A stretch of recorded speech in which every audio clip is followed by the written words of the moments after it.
दोस्तों, अगर आप भी भारत की जीत से खुश हैं तो वीडियो को लाइक जरूर कीजिएगा। दोस्तों, सांस रोकने वाले अंतिम ओवर्स में जब 12 गेंद में 24 रन चाहिए थे, 6 गेंद में 20 रन चाहिए थे, तो पांड्या और शार्दुल ठाकुर ने कैसे चमत्कार कर इस हारे हुए मैच को जिताया। आपको दोनों अंतिम ओवर्स का पूरा वीडियो दिखाने जा रहे हैं, लेकिन उससे पहले आप सभी को क्या लगता है, पांड्या, शार्दुल ठाकुर और इमरान मलिक में कौन एक बेहतर खिलाड़ी है? नीचे कमेंट करके हमें जरूर बताइएगा। दोस्तों, सुना है कि टी20 मुकाबले बेहद ही रोमांचक होते हैं, अंतिम ओवर तक जाते हैं, लेकिन अगर एक ऐसा मुकाबला जहां पर दूसरी टीम को लक्ष्य 350 का दिया जाए और फिर भी मामला अंतिम ओवर्स तक पहुंच जाए, उससे ज्यादा रोमांच शायद ही किसी और फॉर्मेट में हमें मिलेगा, जो कि आज हैदराबाद की सरजमी पर हुआ। राजीव गांधी इंटरनेशनल स्टेडियम में शुभमन गिल के दोहरे शतक की गूंज से पूरी तरीके से कांप रही थी न्यूजीलैंड की टीम। जी हां दोस्तों, हमारी पहले बल्लेबाजी थी और बल्लेबाजी करते वक्त भारतीय क्रिकेट टीम के इस शेर ने आज शतक नहीं, 150 नहीं, बल्कि दोहरा शतक लगाया। रोहित के शुरुआती 34 रन भी देखने को मिले थे, लेकिन दोस्तों उनसे ऊपर कोई और खिलाड़ी जा ही नहीं पाया और सबकी निगाहें भी शुभमन गिल पर थी। 149 गेंदें, 19 चौके, 9 छक्के और 140 के शानदार गगनचुंबी लगातार स्ट्राइक रेट से इस खिलाड़ी ने 208 रन बनाए, जिसके चलते दोस्तों हमारा देश 350 का लक्ष्य दे पाया विरोधी टीम को।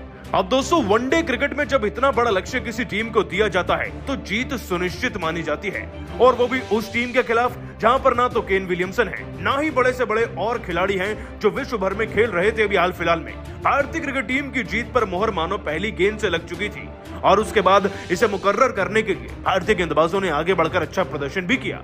जैसे कि दोस्तों डिवॉन कॉनवे का विकेट सिराज ने आते ही 10 रन पर हासिल कर लिया था। हालांकि दोस्तों ये विकेट तो मिला हमें, परंतु उसके बाद न्यूजीलैंड के स्कोर बढ़ने की रफ्तार अचानक से बहुत तेज हो गई और अगला विकेट मिला पारी के 13वें ओवर में। लेकिन दोस्तों फिन एलन को जब 40 रन पर आउट किया, तब तक न्यूजीलैंड की टीम का जो स्कोर था वो लगभग 70 के ऊपर जा चुका था। शार्दुल ठाकुर ने दोस्तों फिन एलन को तो आउट किया, इसके बाद कुलदीप यादव की जादुई गेंदबाजी का जादू हमें देखने को मिला।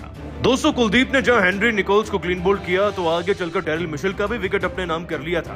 देखते ही देखते दोस्तों 131 पर 6 विकेट गिर गए। अब यहां से तो भारतीय क्रिकेट टीम की जीत 100% मुमकिन लग रही थी, लेकिन तभी एक ऐसी पार्टनरशिप बनी जो इतिहास में 7वें विकेट के लिए अब तक की सबसे बड़ी पार्टनरशिप बन गई।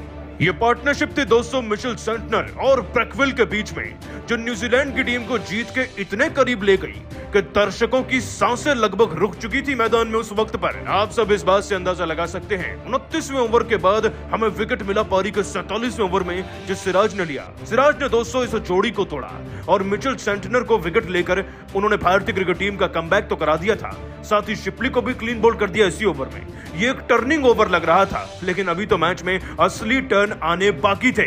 दोस्तों ब्रेकविल नाम का जीत का सबसे बड़ा कांटा अभी भी मैदान में मौजूद था, जो 73 गेंदों के अंदर 131 रन जड़ चुका था।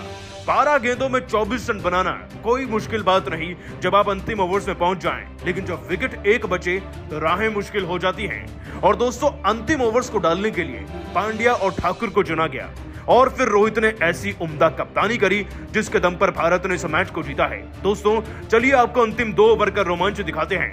पहली 2 गेंदों पर पारी के 49वें ओवर की दोस्तों पांड्या ने 2 रन लुटाए, लेकिन जब तीसरी गेंद पर फर्ग्यूसन उनके सामने आए, तब रोहित ने उन्हें कुछ ऐसा कह दिया कि यह हारा हुआ मुकाबला जीत में बदल गया।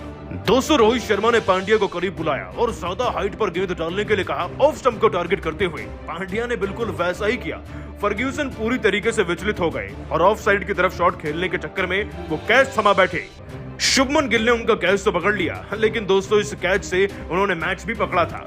पांड्या ने मैच को पूरी तरीके से बदलकर भारत के पक्ष में ला दिया, क्योंकि दोस्तों जहां 12 गेंदों में 24 रन चाहिए थे, आगे चलकर 3 गेंदों में पांड्या ने मात्र 2 रन दिए। मतलब कि जीतने के लिए 6 गेंदों में 20 रन चाहिए थे। जीत पूरी तरीके से मुकर्रर हो चुकी थी। और दोस्तों अंतिम ओवर को डालने के लिए रोहित शर्मा अपॉइंट करते हैं शार्दुल ठाकुर को, और फिर पहली गेंद पर कुछ ऐसा होता है जिससे एक वक्त के लिए मानो मैदान में समय रुक सा जाता है। दोस्तों खिलाड़ी ब्रेकविल जो कि 131 पर खेल रहे थे, वो पहली गेंद पर छक्का जड़कर सब कुछ फिर पलट देते हैं। 5 गेंदों में जीतने के लिए अब 14 रन चाहिए थे। प्रेशर ठाकुर के माथे पर था। अगली गेंद वो वाइड फेंकते हैं, और फिर तो दोस्तों रोहित शर्मा दौड़े दौड़े उनके पास जाते हैं और बताते हैं कि ऐसी प्रेशर की खड़ी में भैया यॉर्कर डालिए। और दोस्तों शार्दुल ठाकुर ऐसा ही करते हैं और अगली गेंद पर ब्रेकवेल का विकेट लेकर पूरे मैच को ही बदल देते हैं। उन्होंने डीआरएस जरूर लिया लेकिन वो आउट दिए गए। उनकी 140 रन की पारी समाप्त होती है और दोस्तों भारत 12 रन के अंतर से इस मैच को आखिरकार जीत ही जाता है। लेकिन रोहित ने कुछ कहा था और वो क्या कहा था जिससे भारत ये हारे हुए मैच को जीत गया, उसका खुलासा खुद ठाकुर ने किया है। 12 रन से भारत को जिताने के बाद शार्दुल ठाकुर ने अपने बयान में कहा, मुकाबले अगर अंतिम ओवर के हों और वो खास तौर पर अगर वनडे मैचेस हो तो किसे याद नहीं रहते। जाहिर सी बात है, आज के मुकाबले में जब अंतिम ओवर के लिए रोहित ने मुझे चुना तो थोड़ा बहुत नर्वस जरूर था, लेकिन जानता था कि टीम को जिताना है, देश को जिताना है हर हाल में। बल्लेबाजों ने हमारे बहुत मेहनत करी थी और इस लक्ष्य को बचा नहीं पाते तो शायद ये भारतीय गेंदबाजी पर किसी कलंक से कम नहीं होता। पांड्या ने जिस तरीके से 49वें ओवर में विकेट लिया, वो विकेट कहीं ना कहीं हमारे काम आ गया। लेकिन ब्रेकवेल एक ऐसे खतरनाक खिलाड़ी थे जो अंतिम ओवर में भी मैच को जिताना जानते हैं। और जब पहली गेंद पर उन्होंने छक्का लगाया तो दूसरी गेंद प्रेशर में मैंने वाइड गलती से फेंकी।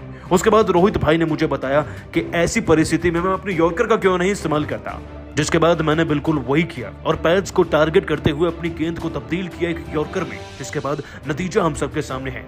लेकिन रोहित भाई जैसा कप्तान हो तो कहीं ना कहीं मुझे धोनी भाई जैसा सहारा मिलता है और ऐसा कप्तान ही भारत को वनडे वर्ल्ड कप भी जिताएगा। बाकी ये जीत सभी खिलाड़ियों के बराबर की मेहनत है। मैंने अंतिम ओवर में आकर कोई खास चमत्कार नहीं किया। उम्मीद है हम सीरीज को भी ऐसे जीतेंगे। दोस्तों, रोहित शर्मा एक ऐसे खिलाड़ी हैं जो थोड़ा बहुत पैनिक जरूर हो जाते हैं, लेकिन उनकी सहनशीलता धोनी जैसी है। ऐसे अंतिम ओवर में जो खिलाड़ियों की मदद करे वही असल कप्तान है। लेकिन आप सभी को क्या लगता है, आज हम किसकी वजह से जीते, शार्दुल या शुभमन गिल? और साथ ही रोहित और धोनी में कौन बेहतर है, इसका भी जवाब नीचे कमेंट करके जरूर दीजिएगा। और अभी सब्सक्राइब कीजिए हमारे YouTube चैनल को। धन्यवाद।